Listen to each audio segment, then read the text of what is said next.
Even when you feel low, you can still go. Even when you feel slow, you can still go. Even when there's no hope, you can still go. I never answer to no, man. Hey y'all, hey, we are back for another review of All the Queen's Men. We are on season 3, episode 16, entitled Checkmate.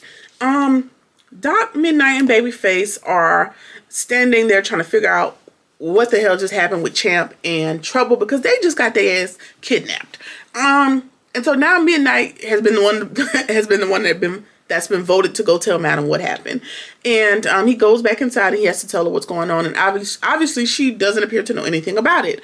And so now she puts Midnight up to figuring out about the graffiti, because he saw graffiti on the back of the car, and he's going to have to try to tie that to a gang or whoever that belongs to figure out what happened. Meanwhile, once Midnight has gotten done, telling Madam and now it's time to leave, Doc is standing outside waiting on him to come back. And he asks him, like, hey, let me holler at you real quick, Midnight. Why in the hell did you snitch on me and D.A. Davis? Like, what was that about?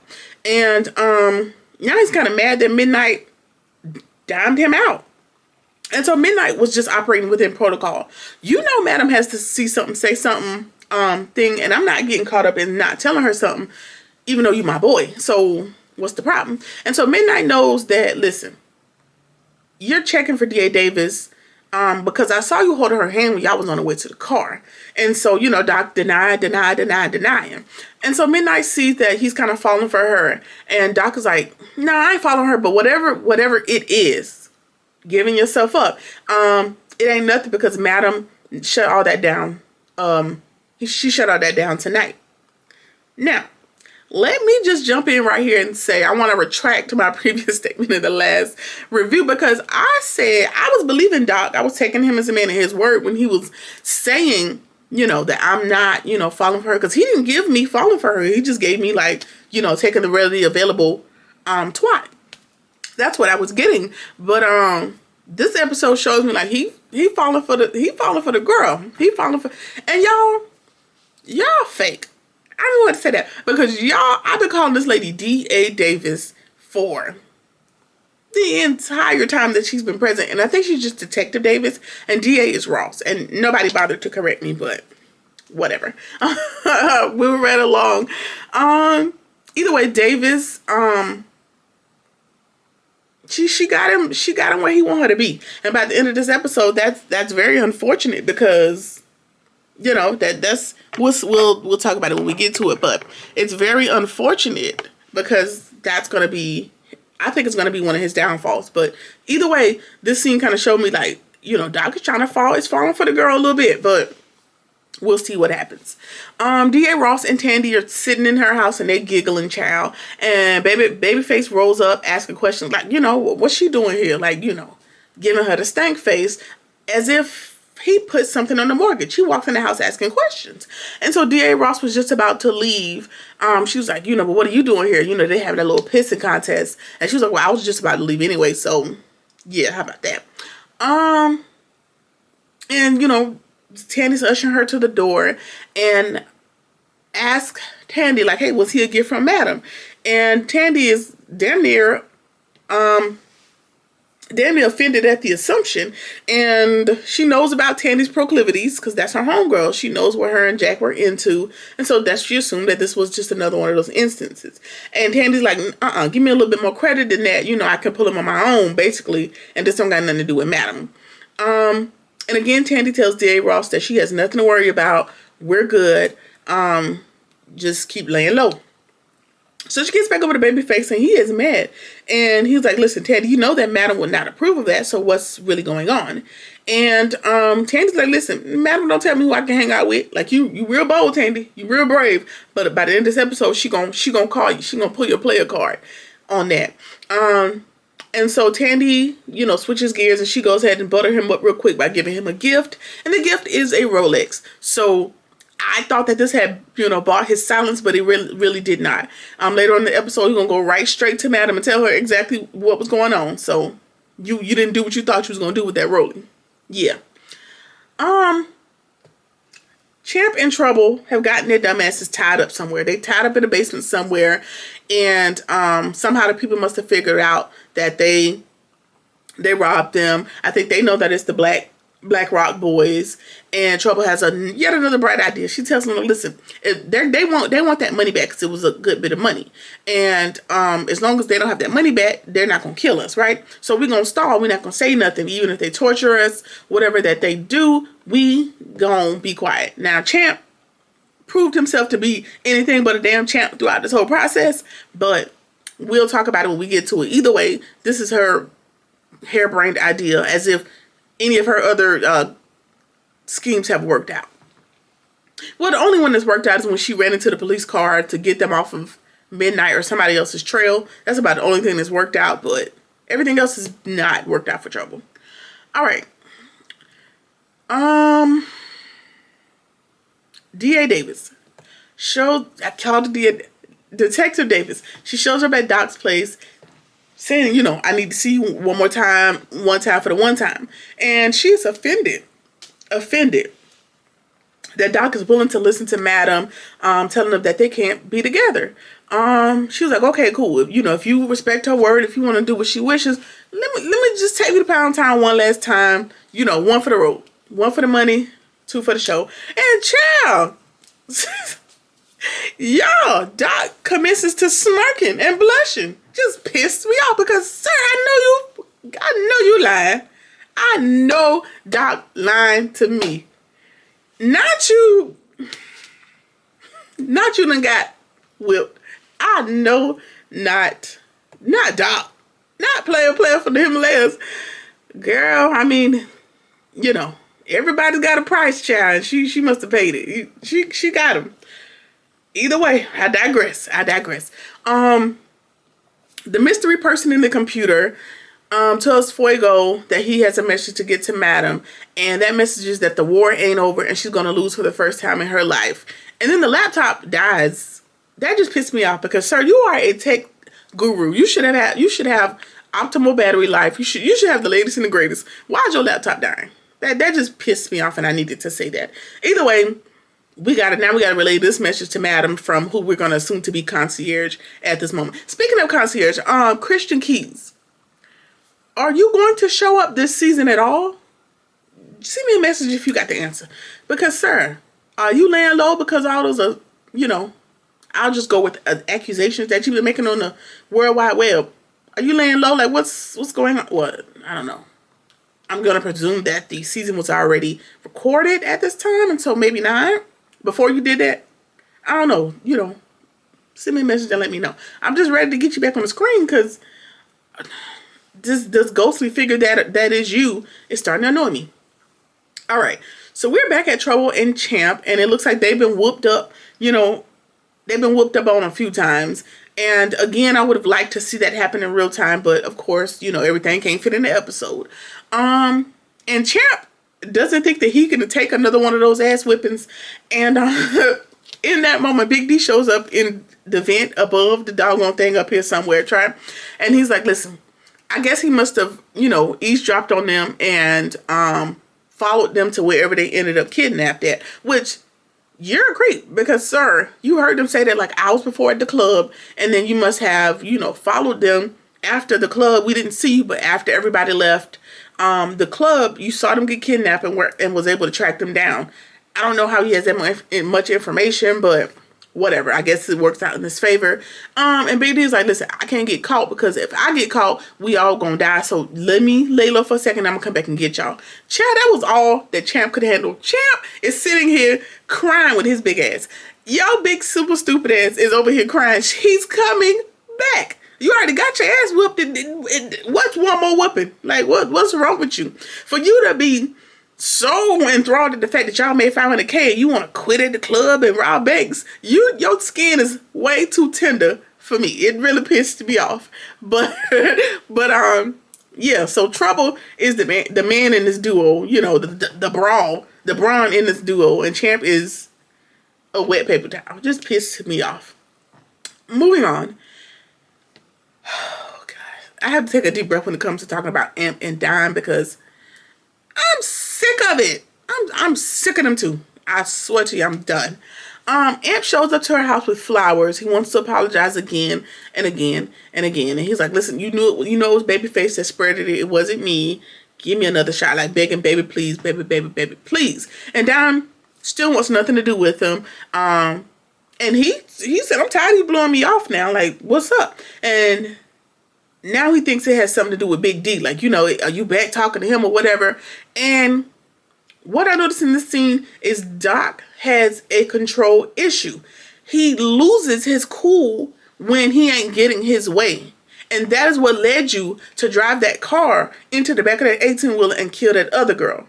And you still have not learned. It's like that is always like right up under the surface when it comes to him. And that is dangerous. And I'm glad Dom don't want nothing to do with you, because you always 2 seconds from snapping somebody's neck when they don't do what you want them to do. That ain't how the world works. You can't control adults. If she don't want to be with you, move on, my boy. Like, pick somebody, get somebody else to do it. I hate people like that. That annoys me. You can't just beat nobody else because they don't want to do what you want them to do. Move the hell on. Folk done told you that nicely. Dom done told you that less than nicely. Cut it out. Moving along. Carla walks into Madam's office as if she works there, as she lives there, and tells Madam, like, word on the street is some of your dancers came up missing, and she knows that it was the Black Rock boys that got them.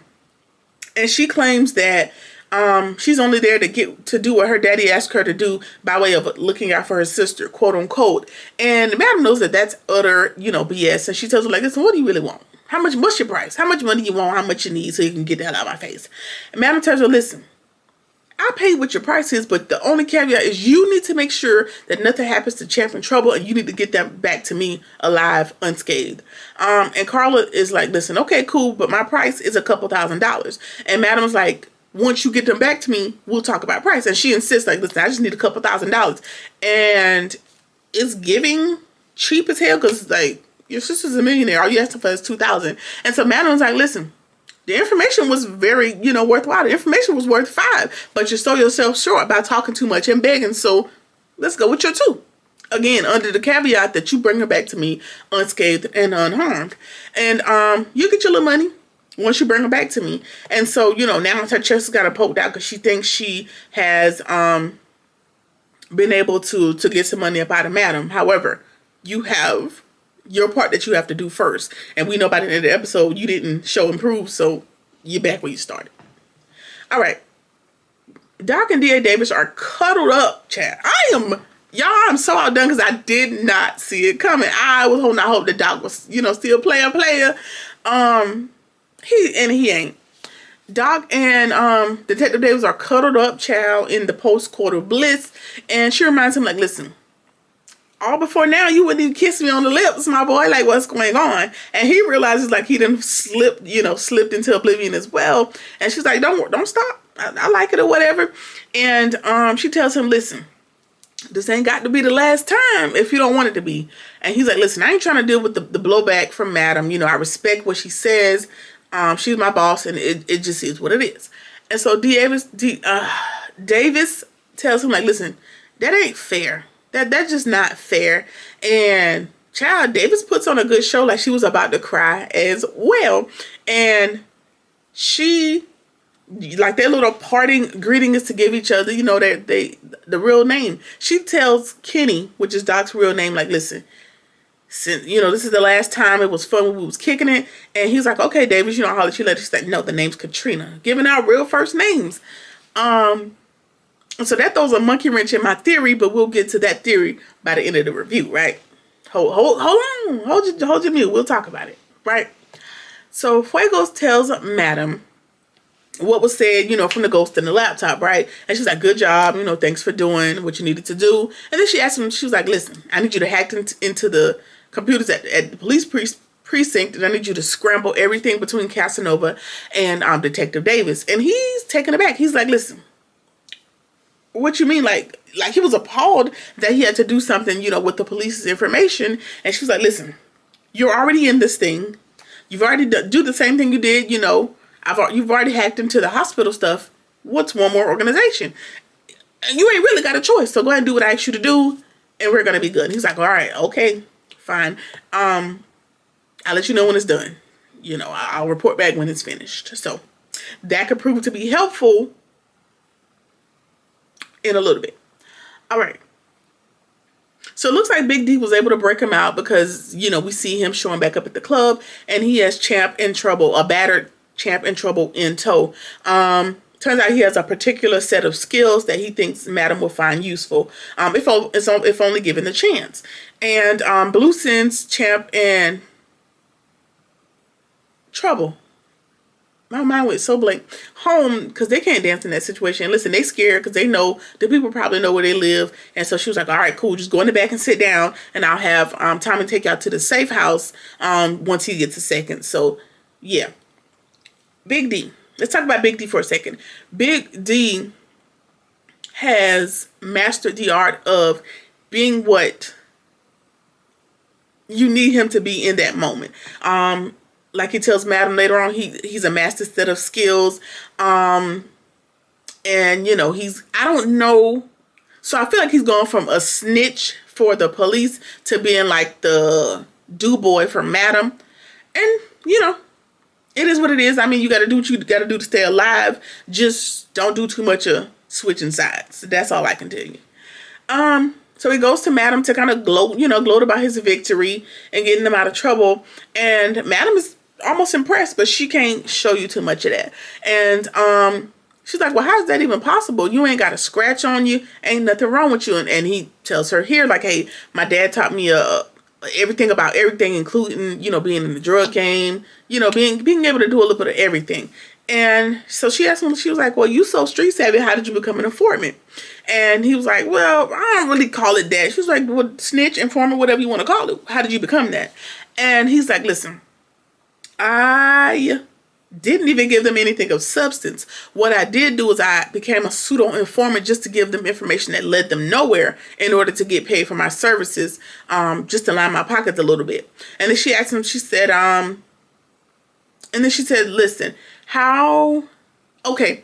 She also asked him like, hey, well, you got all this drug game knowledge and all the stuff that your dad taught you. How did you get out of the drug game? And he was like, well, some of his family members, probably got killed, got caught up in the drug game. And so he made a promise that that's not what he wanted to be a part of anymore. And so he's been out here trying to figure it out ever since. Now, you stumbled your way into Madam, which is just about the same thing. So you definitely broke that promise to yourself, but whatever, you got to do what you got to do, right? And she asked him, she was like, well, how many of the Black Rock boys did you hurt to do, do what you did to get them out of there? He was like, none. And then he was like, I knew that could have blown back on you. And so I didn't even interact with them. I was able to do this, real stealthy like. And as a thank you, she was like, listen, I'm gonna let you join the VIP crew, on a permanent basis. And thank you for your services. Appreciate you. So he's proven himself to be an asset. Unlike unlike Detective Davis. So, yeah. All right. So, Madam ushers Big D back to the VIP crew on a more permanent basis and tells the guys, y'all better be on your best behavior while he's here. He's back with y'all guys. And it just is what it is. It ain't really up for debate. The second Madam can leave, he makes a Madam joke. And Amp goes Hulk. Like, 2 or 3 people had to hold him back from the joke. And Big D is like, it was just a joke, my boy. Like, let's just calm down. Let's just perform. Let's get the money. Like, it ain't that deep. But obviously, it's that deep for Amp because now he just want to pulverize anybody that has anything to do with Dime because she don't want nothing to do with him. All right. So, Babyface tells Madam that D.A. Ross was at Tandy's place the night before. She was like, well, did you hear what they were talking about? No. By the time I got there, they were done talking. But I just wanted to give you the information. So that little Rolex, again, did not buy his loyalty, did not buy his silence. So good luck with that. Detective Davis calls somebody. She's sitting out in the middle of nowhere, and she has one of Doc's shirts in hand.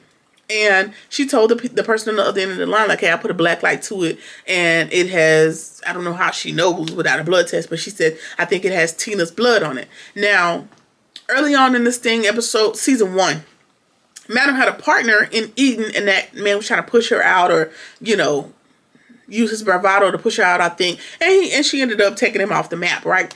And his wife, Tina, was also sleeping with Doc. And so he was like beating her up or whatever. And so I think she tried to set Doc up, and Doc ended up taking her off the earth, right?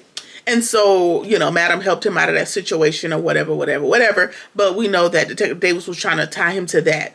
And so that's where that is. Again, that was around season 1 or 2.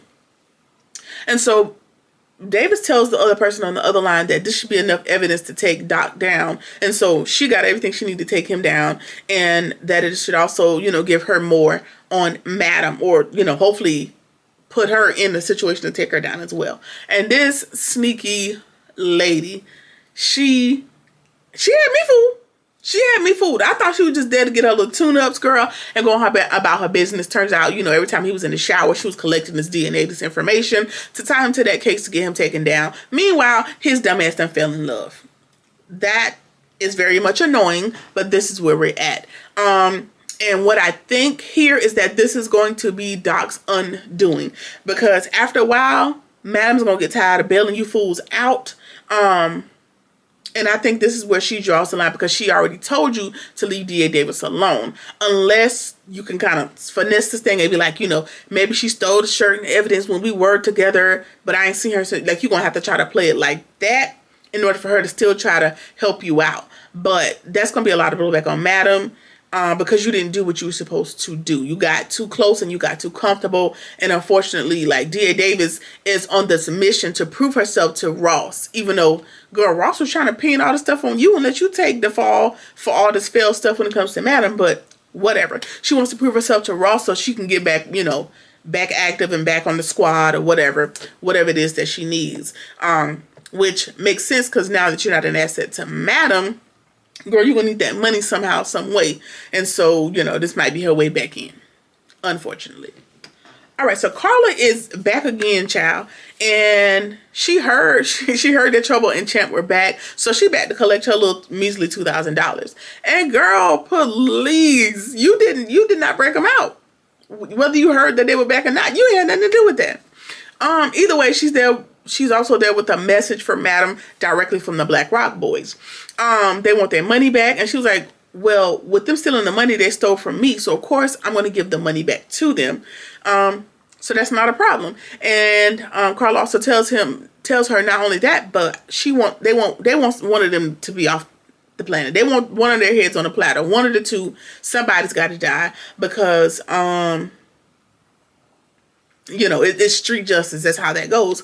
And Madam's like, listen, that ain't their decision to make.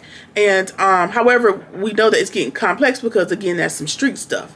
The streets are talking, and we can't have people out here knowing that 2 of your dancers got over on the Black Rock Boys. So they got to get their vengeance. They got to get their street justice, and you have to hand somebody over. And so you got about 24 hours to pick one. And Blue says, listen, it can't be Trouble. So, Carla's gone. And she was like, I knew you weren't going to pay me no way. Well, she said she was going to pay you. Had you delivered, you didn't deliver. Just because they got back, you didn't do it. So, whatever. And Blue tells Madam, like, listen, it can't be Trouble. You can't, like, hand Trouble over. And Madam was like, well, why the fuck not? I mean, why not? She's been nothing but a liability since she's been here. And so now she has to figure out who she needs to hand over. If it were me, it would be, I give them both up. That's me.